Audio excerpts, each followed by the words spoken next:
le monde autour de moi s'écroule. Même si au bout de mon parcours, je ne vois plus du tout un petit secours, je proclame tu es Dieu.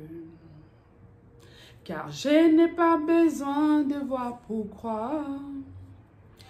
Je ne pose pas des questions du genre pourquoi.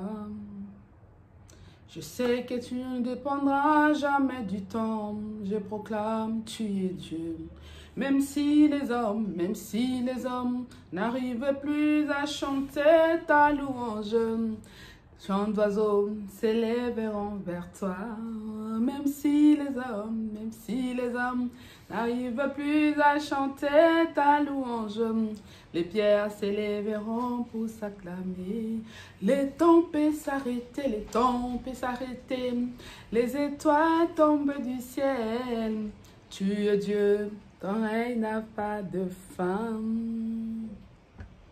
Même si le ciel ne donne plus de pluie, et même si dans mon cœur je ne croyais plus, je sais que tu ne dépendras jamais du temps. Je proclame, tu es Dieu. Hola tout le monde, hola mes lovers, j'espère que vous allez bien. Cette chanson, je l'ai dédiée à toutes les femmes qui ont souffert, à toutes les femmes qui souffrent encore parce qu'elles ont été forcées quelque part à épouser un homme qu'elles n'ont pas voulu. Je vais parler aujourd'hui, ça rentre dans les thèmes d'aujourd'hui, les conséquences du mariage forcé. Les conséquences de mariage forcé. D'accord, ces chansons-là, je la dédie vraiment à toutes ces femmes-là qui ont été brisées, qui ont été abattues, qui souffrent jusqu'à aujourd'hui peut-être. Je leur dis qu'il y a toujours une lueur d'espoir, il y a toujours un espoir dans la vie.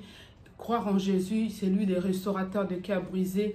Jésus est le restaurateur de toutes les vies brisées. Il est capable de prendre une vie brisée, la nettoyer, la laver et la donner une lueur d'espoir, l'éclairer, la faire briller. Donc, il y a toujours de l'espoir pour ceux qui sont en vie. D'accord? Donc, les conséquences de mariage forcé. D'accord? D'abord, pour commencer, déjà, un mariage forcé, c'est quoi? D'accord? Un mariage forcé, c'est une obligation. C'est quelque chose qui est fait obligé par une tierce personne, obligé par les personnes quelconques, par la famille. D'accord? Ça veut dire que c'est un mariage qui est fait sans le consentement mutuel. C'est un mariage qui est fait sans le consentement de la personne, que ce soit de la part de l'homme ou que ce soit de la part de la femme. Mais la majorité des cas, j'entends souvent, la majorité, c'est les femmes. On force souvent les femmes à épouser une certaine catégorie d'hommes par leur famille. C'est-à-dire que la famille te choisit un homme que tu dois épouser. Il y a même, on a entendu parler des mineurs à partir de 15 ans, à partir de 16 ans, on leur a imposé un mariage, on leur a imposé un homme, d'accord? Pourquoi on les impose? Qu'est-ce qui se passe dans ces familles-là? Soit, souvent, il y a plusieurs possibilités, il y a plusieurs cas. Il y a d'autres, c'est des coutumes. Voilà, il faut que tu épouses. Des fois, il y en a qui épousent même leur cousin parce que c'est leur coutume qui exige que, surtout en Afrique, on entend souvent parler, voilà, on lui a imposé d'épouser sa cousine ou d'épouser, voilà, sa cousine ou son cousin. Donc, on t'a donné un mari d'office que tu dois épouser dans la vie, dans ta vie.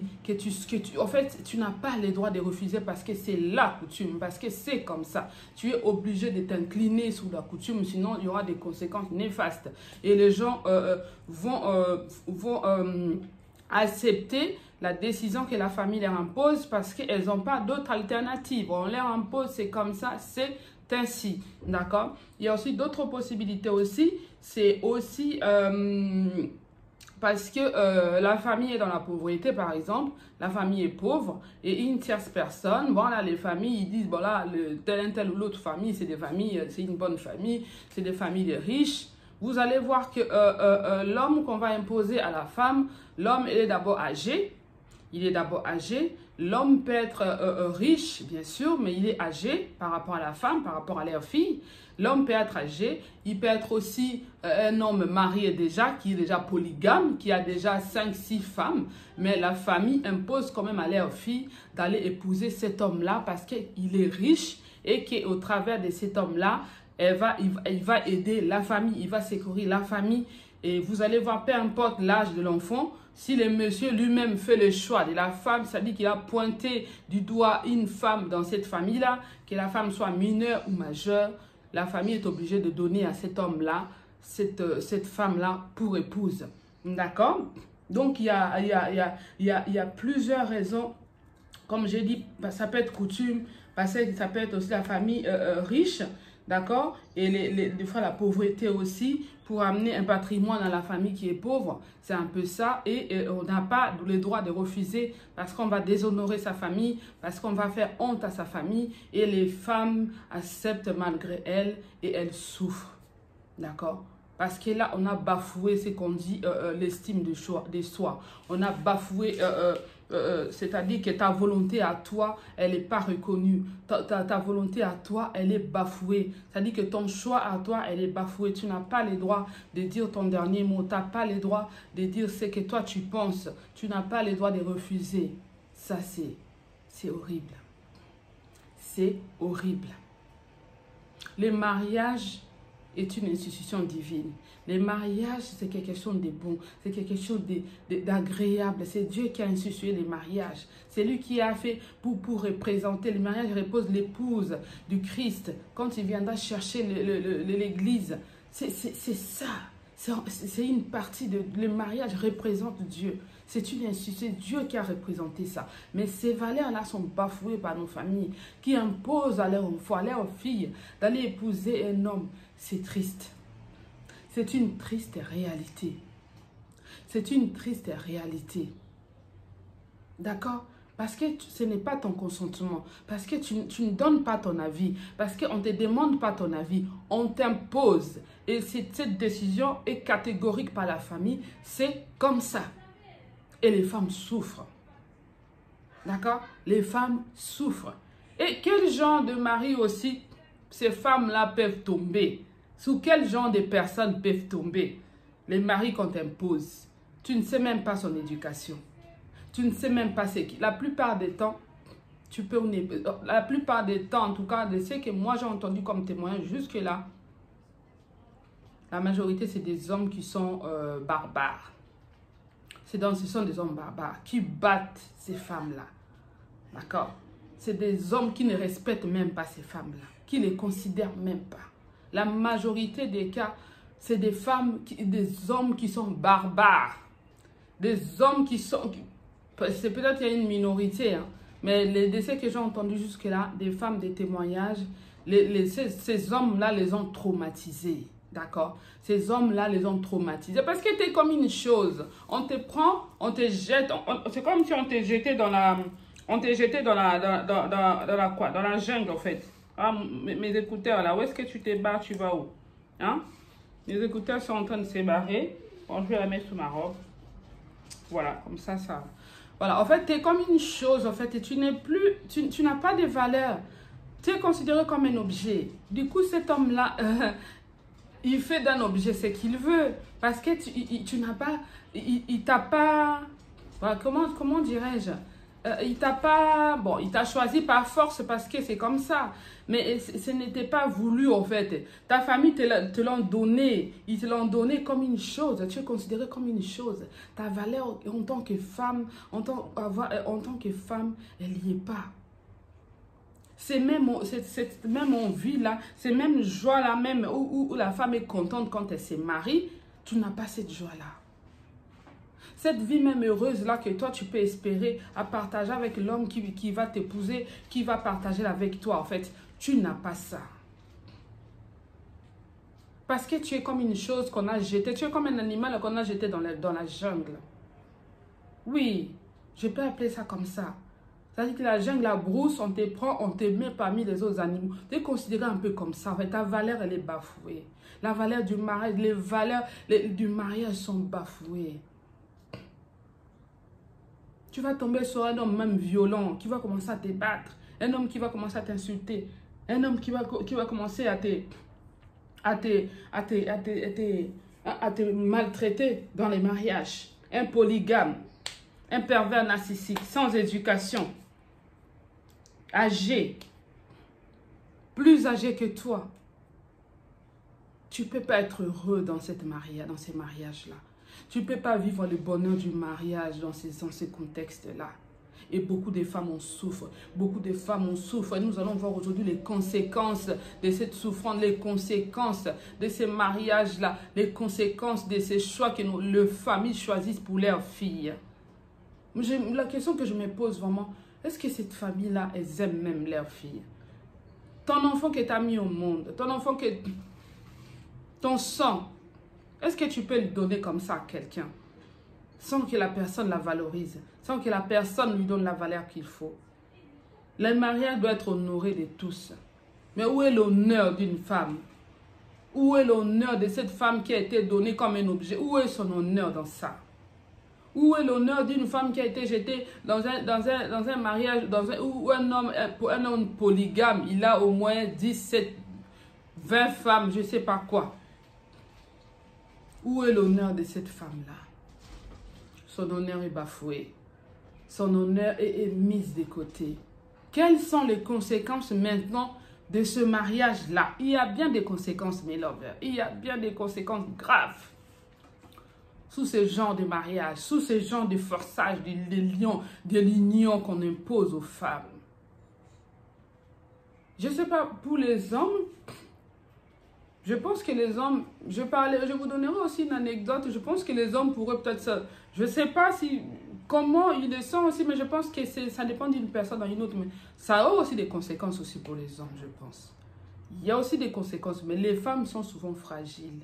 Les femmes sont fragiles et les femmes sont souvent, comme du côté de cette fragilité-là, la femme souffre beaucoup. D'accord. Quelles sont les conséquences? C'est des souffrances en silence. C'est des douleurs en silence. C'est-à-dire que tu souffres en silence. À qui est-ce que tu vas aller exprimer cette douleur-là? À qui est-ce que tu vas exprimer cette souffrance-là? Qu'on t'a infligé, qu'on t'a donné, tu souffres, tu es avec cet homme-là, tu partages les lits avec lui, alors que tu n'as pas envie, alors que tu as qu'une envie, c'est de te barrer, partir, tu as qu'une envie que cet homme-là disparaisse, tu souffres en silence. Ça, c'est la première conséquence, la souffrance. La souffrance, la haine, l'amertume. L'amertume, ma chérie. Oui, ces femmes-là, elles ont des douleurs enfouies en elles. Elles ont des douleurs, elles souffrent en silence. Elles ont de l'amertume. Elles ont des souffrances, la haine qui se développe en elles. Oui. Avec une telle vie, elles développent ça sans le vouloir. Elles développent cette haine-là. Elles se sentent inutiles. Elles se considèrent comme une chose qui n'a pas de valeur, un objet. C'est ça, les conséquences, c'est ça. La femme ne trouve plus sa valeur d'être femme. Elle se considère maintenant comme une chose. Elle n'a plus de valeur devant cet homme-là. Et elle se considère inutile. Ce sont des conséquences. Le manque d'estime de soi. Oui. Tu te trouves maintenant, tu dis en fait, je n'ai aucune valeur. Je suis qu'un objet, qu'on jette comme ça, qu'on donne comme ça en cadeau. Tu vas manquer l'estime de soi. Ça va briser ta vie. Ça va briser ton être. Autre conséquence encore, mes lovers, c'est le dégoût du mariage. Ça va te donner, ça donne à ces femmes-là le dégoût du mariage. Le dégoût du mariage. Oui. Parce que c'est un mariage qui est forcé. C'est un mariage qui n'a pas été voulu. Donc pour toi déjà, la définition même du mariage est bafouée. Donc tu as le dégoût maintenant du mariage. Quelle autre conséquence encore? La peur des hommes. Tu as peur qu'un homme t'approche de toi. Tu as peur que tu puisses même construire quelque chose avec un homme. Ce sont des conséquences. Parce que si tu as vécu avec cet homme-là qui t'a traumatisé, qui t'a frappé, qui t'a dit que tu es rien, il t'a ramassé, il t'a pris comme un objet, tu as peur maintenant que les hommes s'approchent. Il y a des femmes aujourd'hui, si tu les demandes, il y a des femmes qui ne veulent pas être avec un homme. Elles préfèrent être seules. Elles préfèrent être seules. Et quand tu demandes, tu vas entendre que non, j'ai eu un mariage forcé dans ma vie. On a forcé, on m'avait donné à un homme que je n'ai pas voulu. Cet homme-là qui m'a traumatisé. Cet homme-là m'a fait ceci, m'a fait cela. Et j'ai eu un dégoût des hommes. Et je ne veux plus d'hommes dans ma vie. C'est ça. C'est ça. Alors que vivre à deux, c'est bien. Vivre avec un homme, c'est bien. C'est quelque chose de bien, de partager sa vie avec quelqu'un. De rentrer chez soi et avoir quelqu'un à qui raconter ta vie, à qui partager ton quotidien. Si tu n'as pas des enfants, si tu as ton homme, tu partages la vie avec. Mais ces femmes-là, elles ont été brisées. Leur estime de soi a été brisée. Du coup, elles deviennent des femmes brisées. D'accord? Elles deviennent des femmes brisées qui ont un dégoût du mariage et qui ont un dégoût de parler même des relations avec un homme, ça les dégoûte. D'accord? Ce sont des conséquences, mes lovers. Il y en a même qui trouvent la solution de se suicider. Oui. Il y en a même qui trouvent l'idée de se suicider parce qu'elles trouvent que sa vie n'a plus d'importance.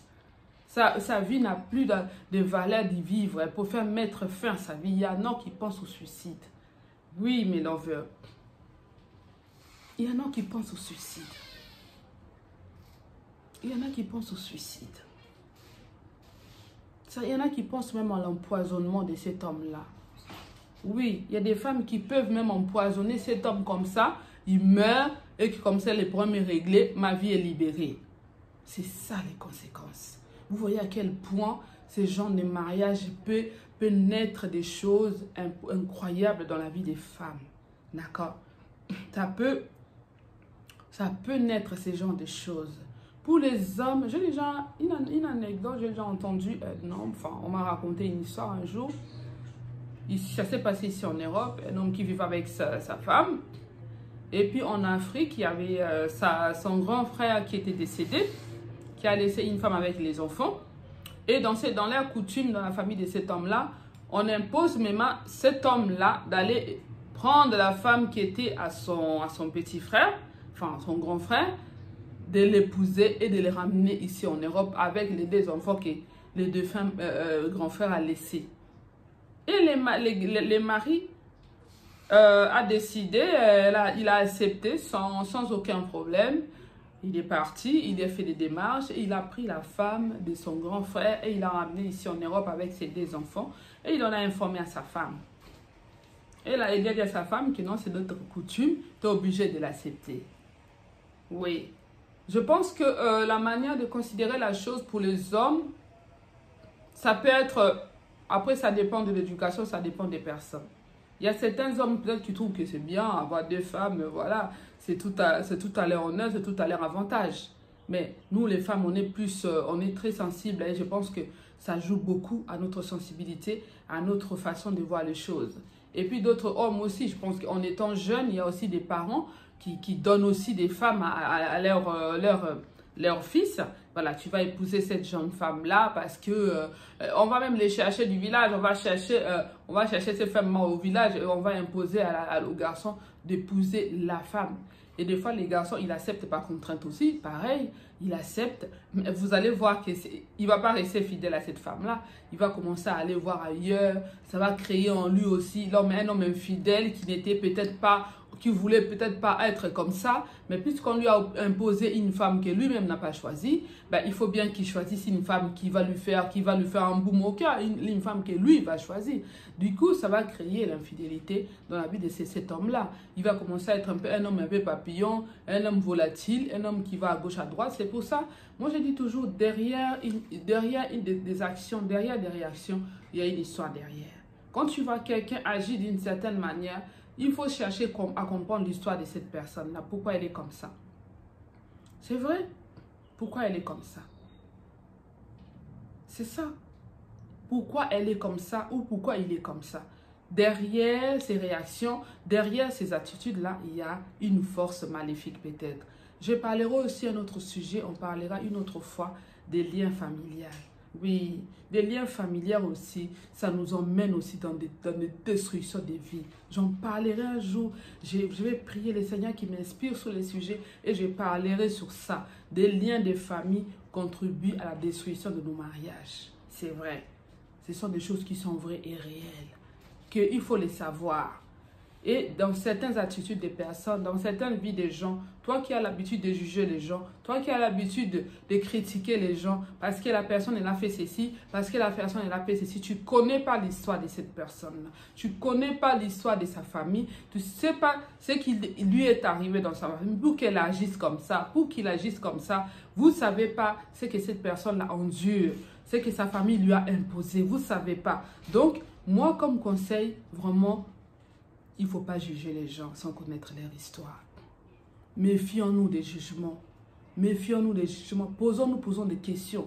Réfléchissons avant de parler.